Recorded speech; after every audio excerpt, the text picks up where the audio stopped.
Assalamualaikum warahmatullahi wabarakatuh. Kembali lagi di video saya, video pembelajaran jarak jauh untuk mapel administrasi infrastruktur jaringan. Di video saya yang sebelumnya, saya sudah menjelaskan atau mengingatkan kembali kepada kalian tentang materi pengamatan IP. Untuk kali ini, materinya kita lanjutkan, jadi untuk masuk ke subnetting. Nah, sebelum masuk ke subnetting, itu materi yang kemarin itu harus kalian hafalkan. Jadi pembagian kelas dari kelas A sampai E, terutama itu kelas A, B, dan C. Itu harus dihafalkan mulai dari berapa sampai berapa rank IP-nya. Nah, untuk materi kali ini, karena ini cukup susah materinya, jadi kalian catat di buku catatan untuk penjelasan pengertiannya sampai rumus-rumus dan contohnya nanti. Kita mulai dari pengertian subnetting. Subnetting itu pada dasarnya adalah proses pemecahan dari suatu alamat network yang besar menjadi alamat network yang lebih kecil. Jadi bisa 2, 4, atau 8, atau lebih banyak lagi. Kenapa kita harus melakukan subnetting? Jadi ada studi kasusnya seperti ini. Misalnya kita mempunyai satu alamat network, itu kelas C 192.168.10.0. Nah, kemudian kita akan menggunakan alamat IP tersebut untuk disetting di satu buah lab. Nah, satu buah lab itu mempunyai PC sebanyak 25. PC-nya bisa kita atur IP-nya mulai dari 10.1, 10.2, dan seterusnya sampai 10.25.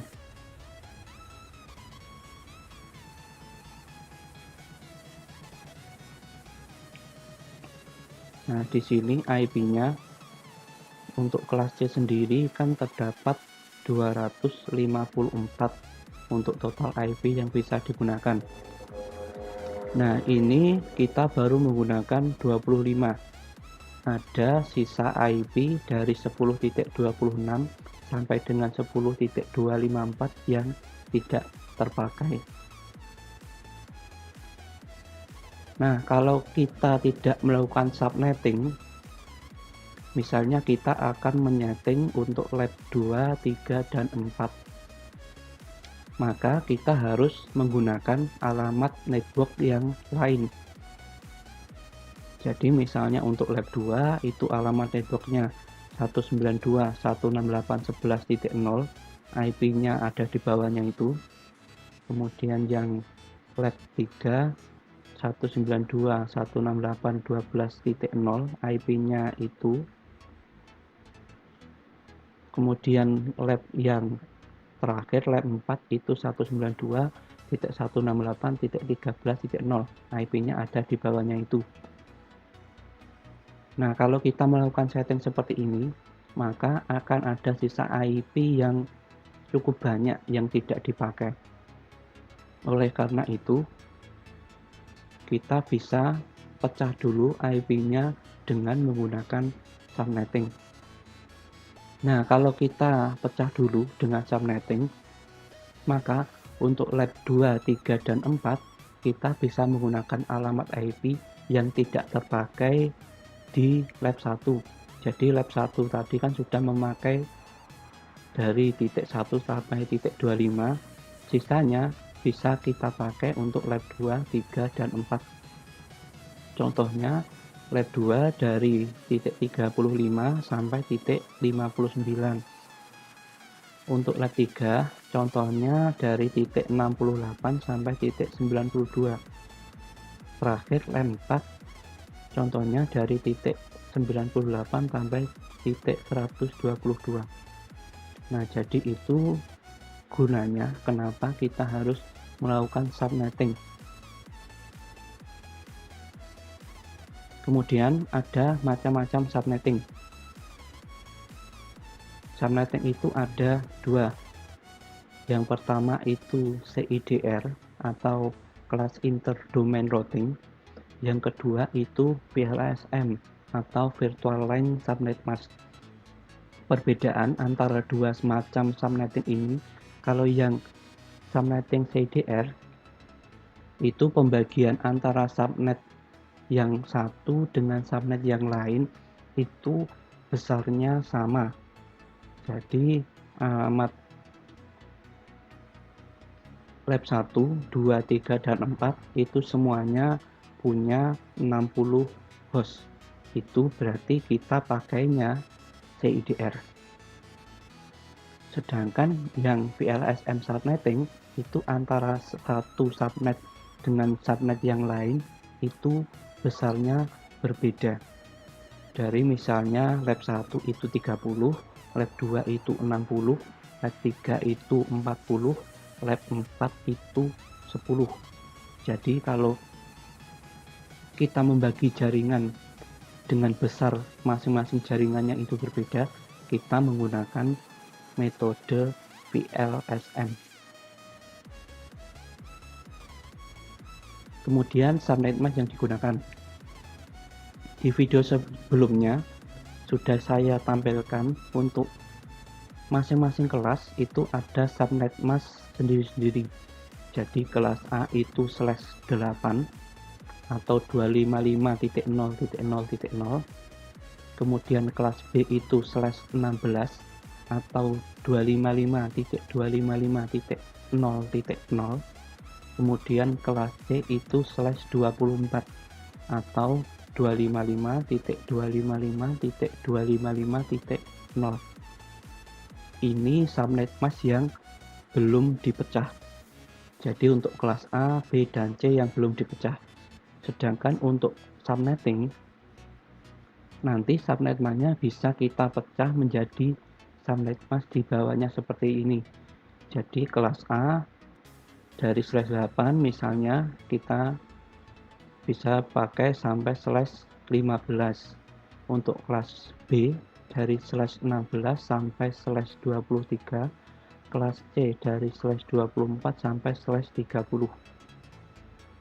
Aturan penggunaannya itu bisa kalian lihat, itu kelas yang lebih besar bisa menggunakan subnet mask milik kelas yang lebih kecil. Jadi kelas A, IP address kelas A itu bisa menggunakan subnet mask kelas B dan C. Jadi tidak hanya kelas A. Kelas B bisa menggunakan subnet mask kelas B dan C. Sedangkan kelas C itu cuma bisa menggunakan subnet mask kelas C. Nah, jadi kelas A itu dari /8 sampai /30, kelas B dari /16 sampai /30, kelas C dari /24 sampai /30. Nah, berikutnya ini soal untuk kalian latihan. Perhatikan alamat IP yang ada di layar. Dari alamat IP tersebut, manakah yang penulisannya itu salah? Dan jelaskan mengapa alamat tersebut salah. Bagian mana yang salah? Ini soal 1A. Kemudian ini soal 1B. Soal 1C.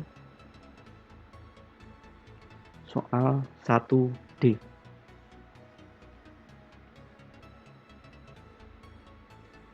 Berikutnya kita masuk ke perhitungan subnettingnya. Jadi di sini akan saya jelaskan subnetting alamat IP untuk kelas C menggunakan metode CIDR. Contoh soalnya, hitunglah pembagian alamat IP kelas C berikut. Alamat IP-nya 192.168.10.0/26. Langkah pertamanya, kita ubah dulu subnet length-nya menjadi subnet mask. Jadi itu /26, artinya 26 bit pertama di subnet mask itu nilainya binary 1, sisanya binary 0.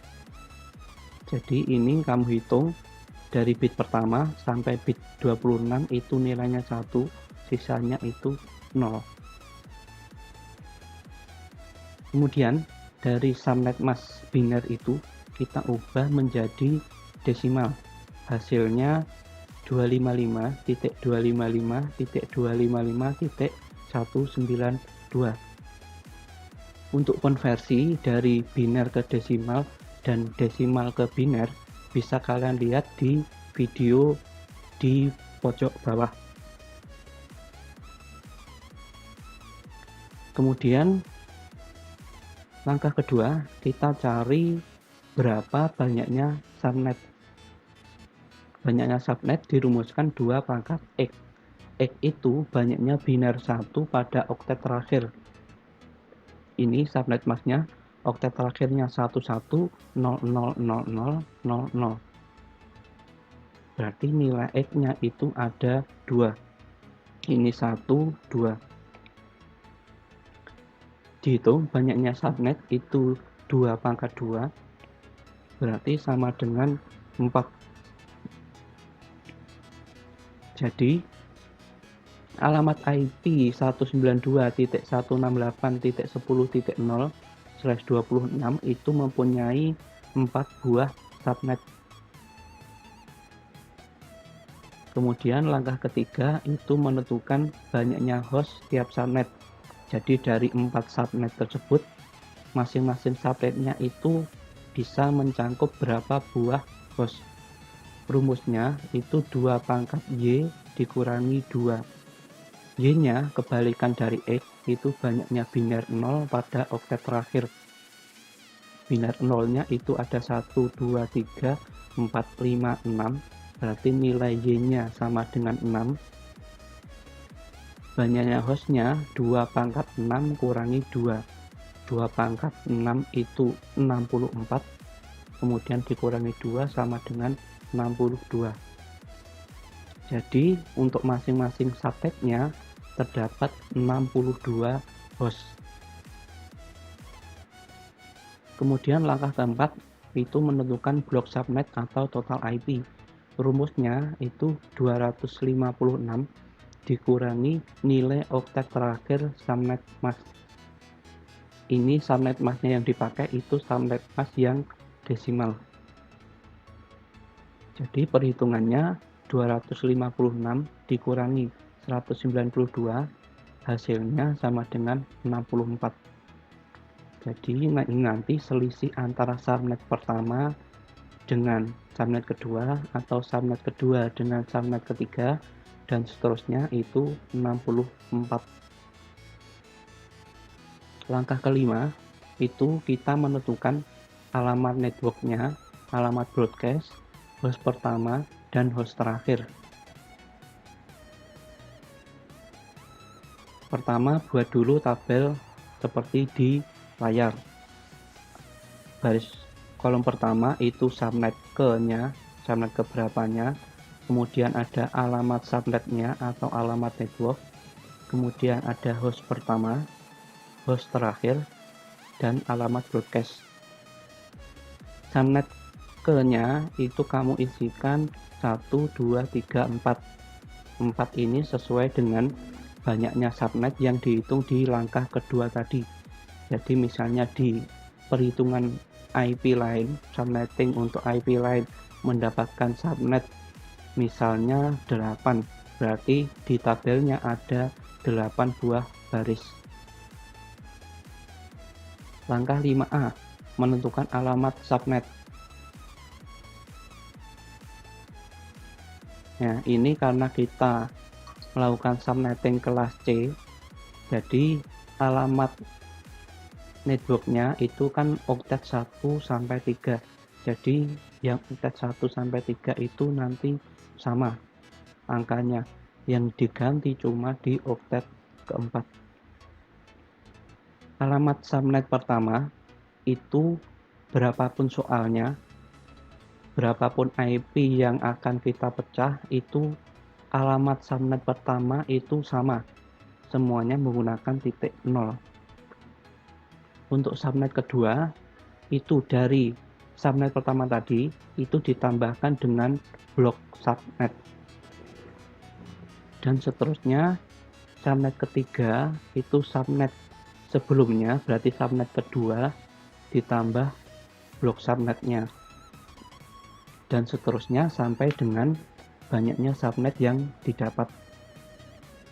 Perhitungannya berarti subnet pertama itu 10.0 diisikan di tabelnya, kemudian yang subnet kedua itu subnet pertama ditambah blok subnetnya, berarti 0 ditambah 64 sama dengan 64, hasilnya 10.64 diisikan di tabelnya. Berikutnya untuk subnet ketiga berarti 64 ditambah 64 sama dengan 128. Berikutnya subnet keempat, ini berarti 128 ditambah 64, hasilnya 192. Itu langkah 5A untuk menentukan alamat subnet, ini sudah ketemu semua. Kemudian langkah 5B itu menentukan alamat broadcast. Alamat broadcastnya didapat dari alamat subnet berikutnya dikurangi 1. Nah, ini harus diperhatikan. Jadi broadcast pertama itu diambil dari subnet berikutnya. Setelah pertama itu berarti subnet kedua, ini 64 dikurangi 1. Itu menjadi broadcast pertama. Selanjutnya, broadcast kedua itu didapat dari subnet ketiga dikurangi 1. Dan seterusnya sampai ke broadcast terakhir. Nah, kalau alamat subnet tadi yang pasti itu di subnet pertama itu sudah pasti 10.0. Untuk alamat broadcast yang pasti nilainya itu alamat broadcast terakhir. Jadi berapapun IP yang dipecah itu broadcast terakhirnya menggunakan titik 255. Perhitungannya, subnet untuk broadcast pertama ini berarti subnet keduanya ini 64 dikurangi 1 sama dengan 63. Ini diisikan di alamat broadcast subnet pertama. Broadcast kedua itu subnet ketiga 128 dikurangi 1 sama dengan 127. Broadcast ketiga itu sama dengan subnet keempat 192, ini nilainya dikurangi 1 berarti 191. Subnet keempat dalam hal ini yang terakhir ya, berarti langsung saja ditulis 10.255. Kalau misalnya subnetnya belum ke subnet terakhir, maka dihitung seperti cara ini, subnet berikutnya dikurangi 1. Langkah 5C itu menentukan host pertama. Untuk ini perhitungannya mudah, jadi host pertama didapat dari alamat subnetnya ini ditambah dengan 1. Jadi untuk host pertama di subnet pertama ini 0 tambah 1, hasilnya 10.1. Nah, berikutnya sampai subnet terakhir itu hasilnya 10.65, 10.129, 10.193. Yang berikutnya itu host terakhir. Host terakhir itu didapat dari alamat broadcast dikurangi 1. Jadi dari alamat broadcast yang di kolom paling kanan ini dikurangi 1. Host terakhir subnet pertama itu 63 dikurangi 1 menjadi 10.62. Dan berikutnya caranya sama, kita kurangkan dari broadcast. Host terakhir subnet kedua 10.162, kemudian 10.190, kemudian 10.254. Nah, ini hasil pembagian alamat IP 192.168.10.0/26. Itu pembagian seperti ini.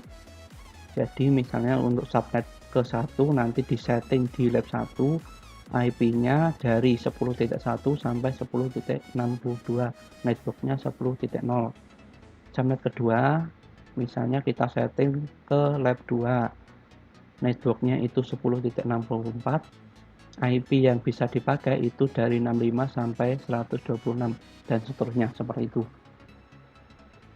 Kesimpulannya, jadi subnet pertama itu alamat subnetnya itu 10.0, broadcastnya 10.63, alamat host yaitu yang bisa dipakai atau disetting di PC-nya itu 10.1 sampai 10.62.